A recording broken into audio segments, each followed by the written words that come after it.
Selanjutnya itu ada tiga. Yang ketiga adalah dia menggunakan perintah. suara ya. Kalau misalkan dengan rangsangan suara dia membuka mata, dia masuk ke skor 3. Yang keempat adalah spontan. Dia membuka mata tanpa adanya perintah. Nah itu untuk I. Terus untuk V, verbal. Yang pertama dia nggak ada Suara. respon, nggak ada respon ya, nggak ada suara ya. Yang kedua apa? Dia Suara mengerang atau merintih. mengerang ya. Yang ketiga dia bicara tapi nggak Menggerutu, jelas. terputus. Ya kan? Kayak Yang SMS. keempat, dia bingung. SMS. Yang keempat dia bingung. Yang kelima dia SMS ini telepon ya.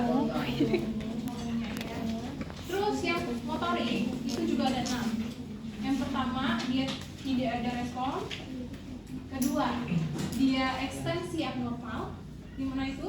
Kalau misalkan dikasih rangsangan dia tangannya cuma gini, ini ataupun kakinya yang Gerak. ke bawah atau pergelangan kakinya yang ke samping. Oh. Ekstensi kan gitu. Terus kalau misalkan itu nomor 2 ya, nomor 3 itu dia fleksi. Fleksi yang normal itu gini. Ada rangsangannya ini, dia cuma bisa kayak gini. Itu yang nomor 3.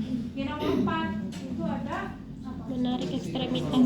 Ya, menjauhi ekstremitas. Artinya kalau misalkan dia dikasih rangsangan nyeri di bagian telinga kiri, dia tangan yang menjauhi gini. Jadi fleksi yang tidak normal. Fleksi yang tidak normal.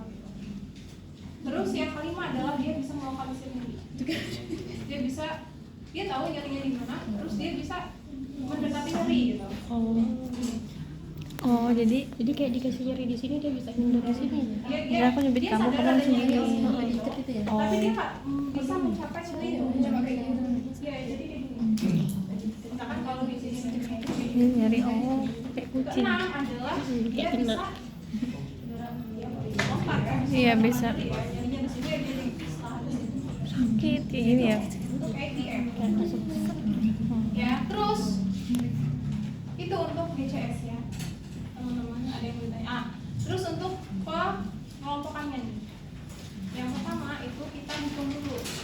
I-nya berapa, verbalnya berapa, motoriknya berapa.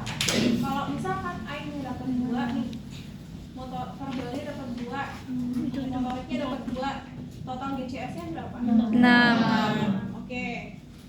Terus 6 itu masuk ke masuk ke sopor ya.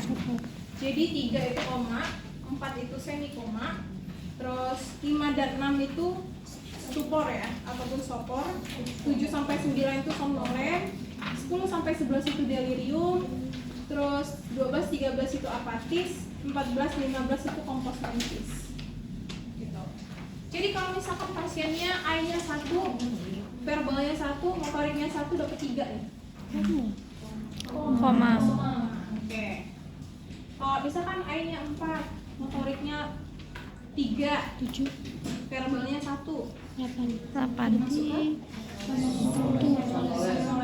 ya. Som.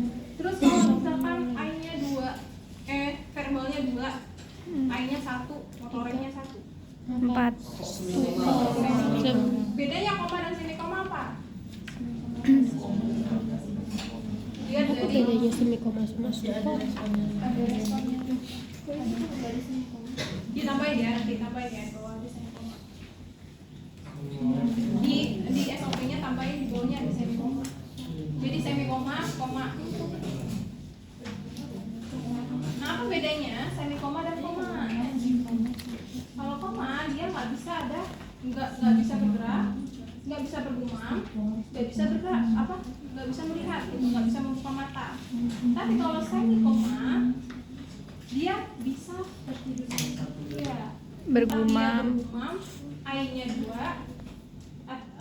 biasanya itu verbal ya, verbalnya 2, I-nya 1 sama motoriknya 1. Jadi dia bergumam. Teman-teman pernah kalau misalkan di ICU ya, pasiennya nggak sadar tapi dia Terus melek. itu adalah semikoma. Terus kalau misalkan pasien terpasang ETT, NGT. ETT. ETT. Iya. Endoterapi yang belum belajar ya? Oke, berarti kalau misalkan teman-teman sudah masuk belum masuk ruang ICU gitu ya. Berarti di ruang ICU itu Semester ada 6. ETT. ETT itu adalah oksigen ya, ventilator. Oh, ventilator. Ventilator tahu ventilator? Ya, tahu. Ventilator kan dipasang di selang endotracheal tube ya kan? Yang tadi itu. Iya. Pasien itu nggak bisa Kayak ngomong AC. ya. Nah biasanya pasien cuma bergumam atau mengerang atau merintih gitu kan. Nah itu bisa kita masukkan verbalnya 2 ataupun verbalnya ETT gitu tulisannya. Jadi kita cukup tulis V-nya ETT. Ataupun motoriknya berapa kita tulis, motoriknya 1 kita tulis 1, I-nya 1. Kalau verbalnya khusus ETT kita tulis ETT gitu.